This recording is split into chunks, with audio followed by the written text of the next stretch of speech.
Histoire. La courtisation d'Olwen. Peu de temps après la naissance de Kiliur, fils du roi Kilis, sa mère mourut. Avant sa mort, elle ordonna au roi de ne plus prendre femme jusqu'à ce qu'il voie une bruyère à 2 fleurs sur sa tombe, et le roi envoyait chaque matin voir si quelque chose poussait dessus. Après de nombreuses années, la bruyère apparut et il épousa la veuve du roi d'Oged. Elle prédit à son beau-fils, Kiliur, que son destin était d'épouser une jeune fille nommée Olwen, ou aucune autre, et celui-ci, à la demande de son père, se rendit à la cour de son cousin, le roi Arthur, pour demander en guise de faveur la main de son beau-fils, Kiliur. De la jeune fille. Il montait un cheval gris aux sabots en forme de coquille, ayant une bride d'orlier et une selle également d'or. Dans sa main se trouvaient 2 lances d'argent bien trempées, à pointe d'acier, d'un tranchant qui blessait le vent et faisait couler le sang, et plus rapide que la chute de la goutte de rosée du brin de roseau sur la terre quand la rosée de juin est la plus forte. Une épée à poignée d'or était sur sa cuisse, et la lame était d'or, sur laquelle était incrustée une croix de la couleur de l'éclair du ciel. 2 lévriers bringés, à poitrine blanche, avec de forts colliers de rubis, s'amusaient autour de lui, et son coursier dressait 4 gazons avec ses 4 sabots comme 4 hirondelles autour de sa tête. Sur le cheval se trouvait un tissu pourpre à 4 coins, et une pomme d'or était à chaque coin. De l'or précieux était sur les étriers et les chaussures, et le brin d'herbe ne se courbait pas sous eux, tant le pas du coursier était léger alors qu'il se dirigeait vers la porte du palais du roi Arthur. Arthur le reçut en grande cérémonie et lui demanda de rester au palais, mais le jeune répondit qu'il n'était pas venu pour manger et boire, mais pour demander une faveur au roi. Alors Arthur dit, « Puisque tu ne restes pas ici, chef, tu recevras la bénédiction, quel que soit le nom de ta langue, aussi longtemps que le vent sèche et que la pluie s'humidifie, que le soleil tourne, que la mer entoure et que la terre s'étend, sauf seulement mes navires et mon manteau, mon épée, ma lance, mon bouclier, mon poignard et Guenièvre ma femme. » Kiliur lui demanda donc la main d'Olwen, la fille d'Ispasdon Pankar, et demanda également la faveur et l'aide de toute la cour d'Arthur. Alors Arthur dit, « Ô chef, je n'ai jamais entendu parler de la jeune fille dont tu parles, ni de ses parents, mais j'enverrai volontiers des messagers à sa recherche. » Et le jeune dit, « J'accorderai volontiers de le faire de cette nuit à celle de la fin de l'année. » Alors Arthur envoya des messagers dans tous les pays de son domaine pour rechercher la jeune fille, et à la fin de l'année, les messagers d'Arthur revinrent sans avoir acquis aucune connaissance ni information concernant Olwen plus que le premier jour. Alors Kiliur dit, « Chacun a reçu sa faveur, et la mienne me manque encore. Je partirai et emporterai ton honneur avec moi. » Alors Kay dit, « Chef téméraire. Est-ce que tu fais des reproches à Arthur? Va avec nous, et nous ne nous séparerons pas tant que tu n'auras pas confessé que la jeune fille n'existe pas dans le monde, ou jusqu'à ce que nous l'ayons obtenue. » Là-dessus, Kay se leva. Kay avait cette particularité que sa respiration durait 9 nuits et 9 jours sous l'eau, et qu'il pouvait exister 9 nuits et 9 jours sans dormir. Une blessure causée par l'épée de Kay qu'aucun médecin ne pouvait guérir. Kay était très subtil. Quand cela lui plaisait, il pouvait se rendre aussi grand que l'arbre le plus haut de la forêt. Et il avait une autre particularité, sa nature était si chaude que, lorsqu'il pleuvait le plus fort, tout ce qu'il portait restait sec pendant une largeur de main au-dessus et une largeur de main au-dessous de sa main. Et quand ses compagnons avaient le plus froid, C'était pour eux comme combustible pour allumer leur feu. Et Arthur appela Bédoyeur, qui ne recula jamais devant aucune entreprise dans laquelle Kay était engagé. Personne n'était égal à lui en rapidité sur toute cette île, à l'exception d'Arthur et d'Rishai Kiptar. Et même s'il manquait d'une seule main, 3 guerriers ne pouvaient pas verser le sang plus vite que lui sur le champ de bataille. Une autre propriété qu'il possédait, sa lance produirait une blessure égale à celle de 9 lances adverses. Et Arthur appela Kintelig le guide. Partez en expédition avec le chef. Car il était un aussi bon guide dans un pays qu'il n'avait jamais vu que dans le sien. Il appela GWRHY Ergwalstauti Isoed parce qu'il connaissait toutes les langues. Il appela Gwaltchmé, le fils de Gwr, car il ne rentrait jamais chez lui sans avoir réalisé l'aventure qu'il cherchait. Il était le meilleur des fantassins et le meilleur des chevaliers. Il était le neveu d'Arthur, le fils de sa sœur et son cousin. Et Arthur appela Men-W, le fils de Tergoès, afin que s'il allait dans un pays sauvage, il puisse leur jeter un charme et une illusion, afin que personne ne puisse les voir alors qu'ils pouvaient voir tout le monde. Ils continuèrent leur route jusqu'à ce qu'ils arrivèrent à une vaste plaine où ils aperçurent un grand château, qui était le plus beau du monde. Mais il était si loin que la nuit il ne semblait pas plus proche, et ils l'atteignirent à peine le 3e jour. Lorsqu'ils arrivèrent devant le château, ils aperçurent un vaste troupeau de moutons, sans limite et sans fin. Ils racontèrent leur mission au berger, qui s'efforça de les en dissuader, car aucun de ceux qui étaient venus là pour cette quête n'en était revenu vivant. Ils lui remirent une bague en or qu'il remit à sa femme en lui indiquant qui étaient les visiteurs. À l'approche de ces derniers, elle courut avec joie pour les saluer, et chercha à leur jeter ses bras au cou. Mais Kay, arrachant une bûche du tas, plaça la bûche entre ses 2 mains et la serra de manière à ce qu'elle devienne une bobine tordue. « Ô femme, dit Kay, si tu m'avais serré ainsi, personne n'aurait plus jamais pu mettre son affection sur moi. » Le mauvais amour était ça. Ils entrèrent dans la maison et, après avoir mangé, elle leur dit que la jeune fille Olwen venait là tous les samedis pour se laver. Ils ont juré de ne pas lui faire de mal et un message lui a été envoyé. Alors Olwen arriva, vêtue d'une robe de soie couleur flamme et avec un collier d'or rougeâtre, dans lequel étaient des émeraudes et des rubis, autour du cou. Ses cheveux étaient plus dorés que la fleur du genêt, et sa peau était plus blanche que l'écume de la vague, et ses mains et ses doigts étaient plus beaux que les fleurs de l'anémone des bois au milieu des embruns de la fontaine des prés. Ses regards étaient plus brillants que ceux d'un faucon, sa poitrine était plus neigeuse que la poitrine du cygne blanc, sa joue plus rouge que les roses les plus rouges. Celui qui la voyait était rempli de son amour.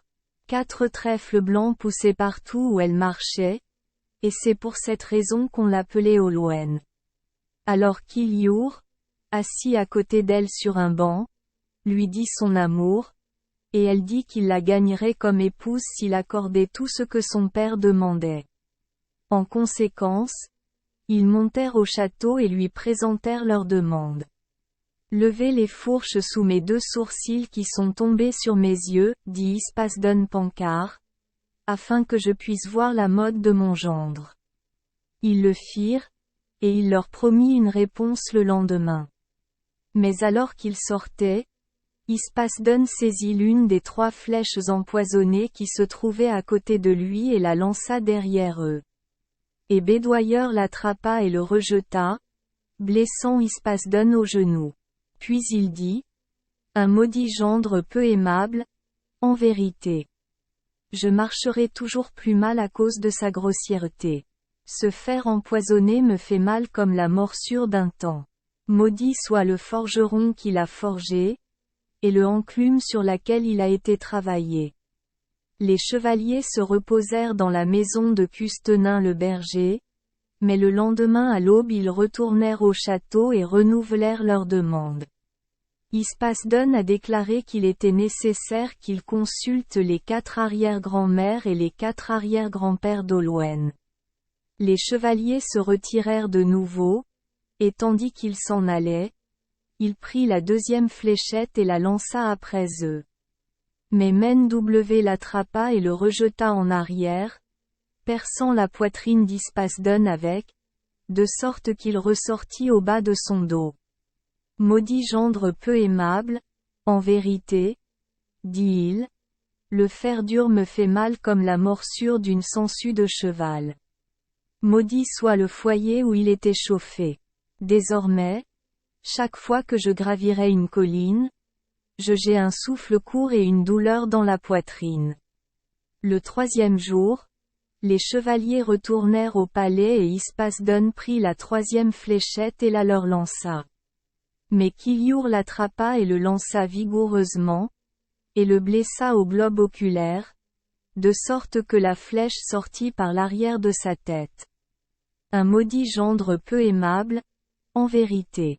Tant que je resterai en vie, ma vue sera la pire. Chaque fois que j'irai contre le vent, mes yeux pleureront, et peut-être ma tête me brûlera, et j'aurai un vertige à chaque fois. Nouvelle lune. Maudit soit le feu dans lequel elle a été forgée. Comme la morsure d'un chien enragé et le coup de se faire empoisonner. Et ils sont allés à la viande. Yspasden Pancardit. Est-ce toi qui cherches ma fille? C'est moi, répondit Kiliour.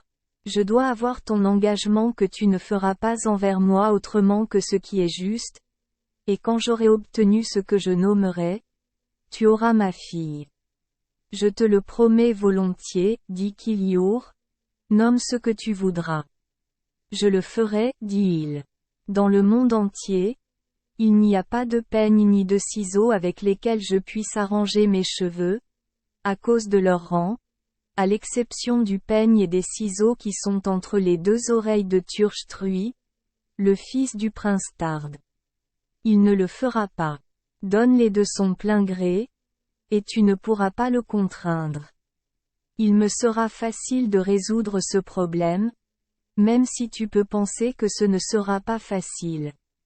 Bien que tu obtiennes ceci, il y a encore ce que tu n'obtiendras pas.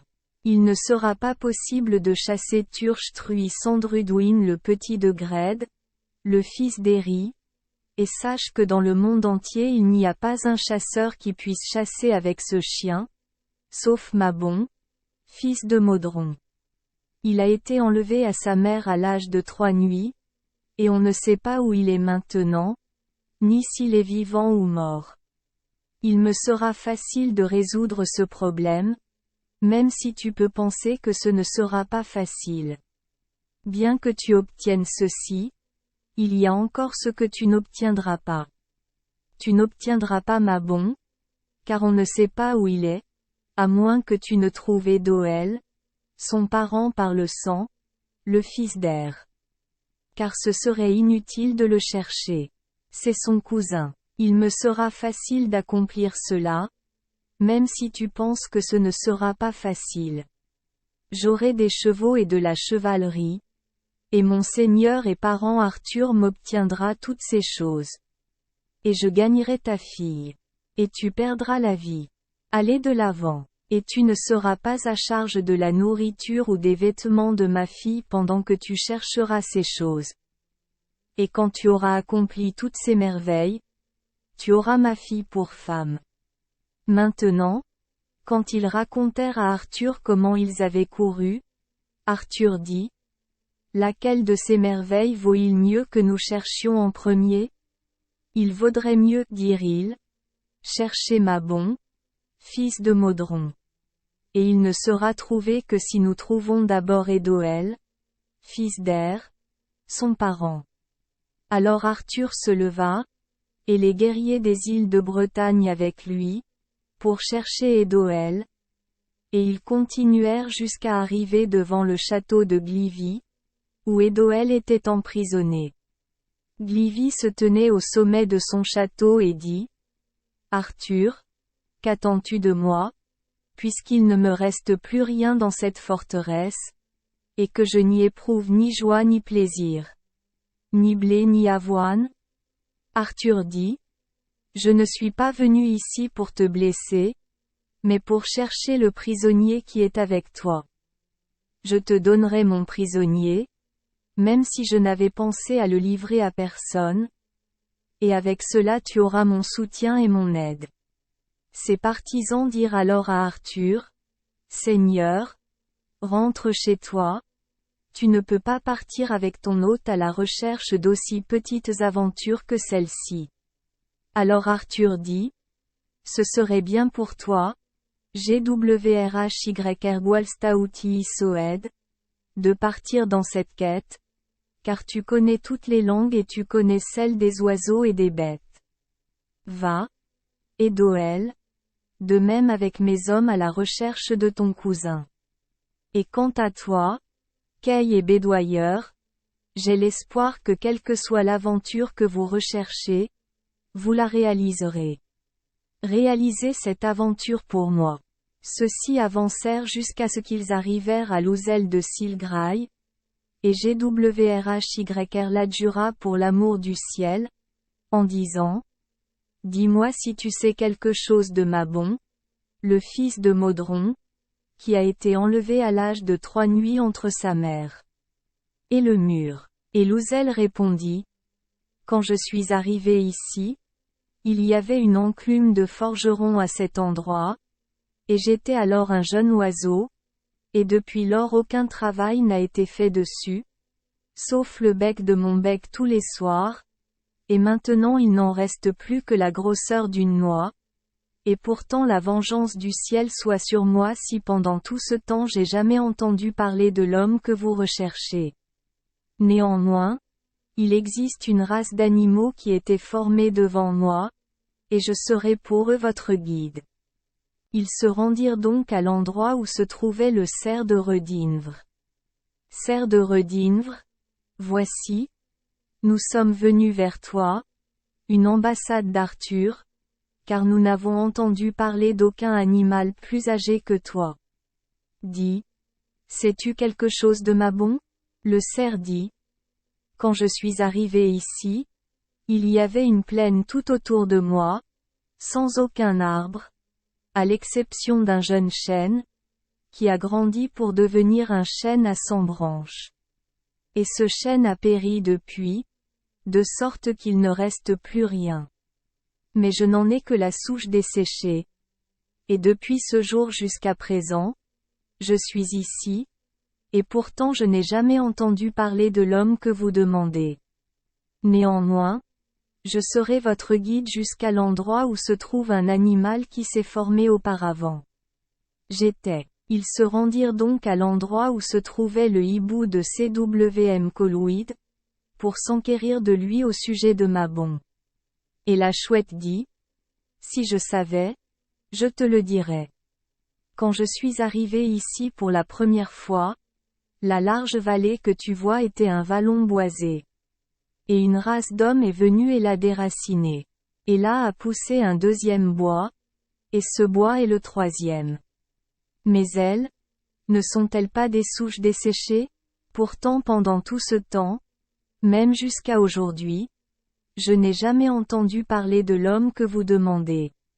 Néanmoins, je serai le guide de l'ambassade d'Arthur jusqu'à ce que vous veniez à l'endroit où se trouve le plus vieil animal de ce monde, et celui qui a le plus voyagé, l'aigle de Gwernabvi. Lorsqu'ils arrivèrent près de l'aigle, Gwrhyr lui posa la même question, mais il répondit: Je suis ici depuis très longtemps, et quand je suis arrivé ici pour la première fois, il y avait ici un rocher du haut duquel je picorais les étoiles tous les soirs, et maintenant ce n'est plus vraiment un rocher. Depuis ce jour jusqu'à présent, je suis ici, et je n'ai jamais entendu parler de l'homme pour lequel vous demandez, sauf une fois lorsque j'étais en quête de nourriture jusqu'à Llyn. Et quand j'y suis arrivé, J'ai planté mes serres dans un saumon, pensant qu'il me servirait de nourriture pendant longtemps. Mais il m'a entraîné dans les profondeurs et j'ai eu du mal à lui échapper. Après cela, je suis allé avec toute ma famille l'attaquer et essayer de l'attaquer. Détruisez-le, mais il a envoyé des messagers et a fait la paix avec moi, et est venu et m'a supplié de lui retirer 50 lances à poisson. À moins qu'il ne sache quelque chose sur celui que vous cherchez, je ne peux pas vous dire qui le pourra. Cependant, je le ferai. Te guider jusqu'à l'endroit où il se trouve. Alors ils y allèrent, et l'aigle dit, Saumon de LLYN lourd, je suis venu vers toi avec une ambassade d'Arthur pour te demander si tu sais quelque chose concernant Mabon, le fils de Modron, qui a été enlevé à l'âge de 3 nuits de entre sa mère et le mur. Et le saumon répondit, Tout ce que je sais, je te le dirai. À chaque marée, je remonte la rivière jusqu'à ce que j'arrive près des murs de Gloucester, et là j'ai trouvé un mâle tel que je n'en ai jamais trouvé ailleurs. Et afin que vous puissiez y accorder du crédit, que l'un de vous y aille sur chacune de mes 2 épaules. Alors Kay et GWRHYR montèrent sur ses épaules, et ils avancèrent jusqu'à arriver au mur de la prison, et ils entendirent de grands gémissements et lamentations venant du cachot. GWRHYR dit, Qui est-ce qui se lamente dans cette maison de pierre? Et la voix répondit, Hélas, c'est Mabon, le fils de Modron, qui est ici emprisonné. Puis ils revinrent et en parlèrent à Arthur, qui, convoquant ses guerriers, attaqua le château. Et tandis que le combat se poursuivait, Kay et Bédoyeur, montés sur les épaules du poisson, pénétrèrent par effraction dans le donjon et emmenèrent avec eux Mabon, le fils de Modron. Alors Arthur convoqua auprès de lui tous les guerriers qui se trouvaient dans les 3 îles de Bretagne et dans les 3 îles adjacentes. Et il alla jusqu'à Eger-Ocreville en Irlande où se trouvait le sanglier truie avec ses 7 jeunes cochons. Et les chiens furent lâchés contre lui de toutes parts. Mais il gaspilla la 5e partie de l'Irlande, puis traversa la mer jusqu'au pays de Galles. Arthur et ses hôtes, ses chevaux et ses chiens le suivirent de près. Mais de temps en temps, le sanglier prenait position, et il tuait de nombreux champions d'Arthur. Arthur le suivit dans tout le pays de Galles et les jeunes cochons furent tués un à un. Enfin, alors qu'il aurait voulu traverser la Severn et s'enfuir en Cornouailles, Mabon, le fils de Modron, le rejoignit, et Arthur tomba sur lui avec les champions de Bretagne. D'un côté, Mabon, fils de Modron, éperonnait son cheval et lui arrachait son rasoir, tandis que Kay l'approchait de l'autre côté et lui prenait les ciseaux. Mais avant qu'ils eussent pu obtenir le peigne, il avait regagné le sol avec ses pieds, et à partir du moment où il atteignit le rivage, ni chien, ni homme, ni cheval ne purent le rattraper jusqu'à son arrivée en Cornouailles. Là, Arthur et ses hôtes le suivirent jusqu'à ce qu'il le rattrape en Cornouailles. Leurs ennuis avaient été difficiles auparavant, mais ce qu'ils rencontraient en cherchant le peigne était un jeu d'enfant. Ils l'ont gagné, et ils ont chassé le sanglier truie dans les profondeurs de la mer, et on n'a jamais su où il allait. Alors Kiliour s'avança, et tous ceux qui souhaitaient du mal à Ispasdon Pancard. Et ils emmenèrent les merveilles avec eux à sa cour. Et Cao de Grande-Bretagne du Nord est venu et a rasé sa barbe, sa peau et sa chair jusqu'au haut, d'une oreille à l'autre. Es-tu rasé, mec? Dit Kiliour. Je suis rasé, répondit-il. Est-ce que ta fille est à moi maintenant? Elle est à toi, mais tu n'as donc pas besoin de me remercier, mais d'Arthur qui a accompli cela pour toi. Par mon libre arbitre, tu n'aurais jamais dû l'avoir, car avec elle je perds la vie. Alors Goreu, fils de Custenin, le saisit par les cheveux et l'entraîna après lui jusqu'au donjon, lui coupa la tête et la plaça sur un pieu de la citadelle. Par la suite, les hôtes d'Arthur se dispersèrent chacun dans son propre pays. Ainsi qu'Iliour, fils de Kéliton, gagna Théil pour épouse Olwen, la fille d'Ispasdon Pancard. Merci les enfants des Esperluette Croisillon 39. Avoir écouté des contes de fées au jour Esperluette Croisillon 39. 8. Espérons que les histoires apporteront aux enfants des moments heureux et significatifs. Si vous aimez notre chaîne, veuillez appuyer sur le bouton S Esperluette Croisillon 39. Abonner, pour ne manquer aucune histoire intéressante. Je vous souhaite une bonne nuit de sommeil et de beaux rêves. Rendez-vous dans la prochaine histoire.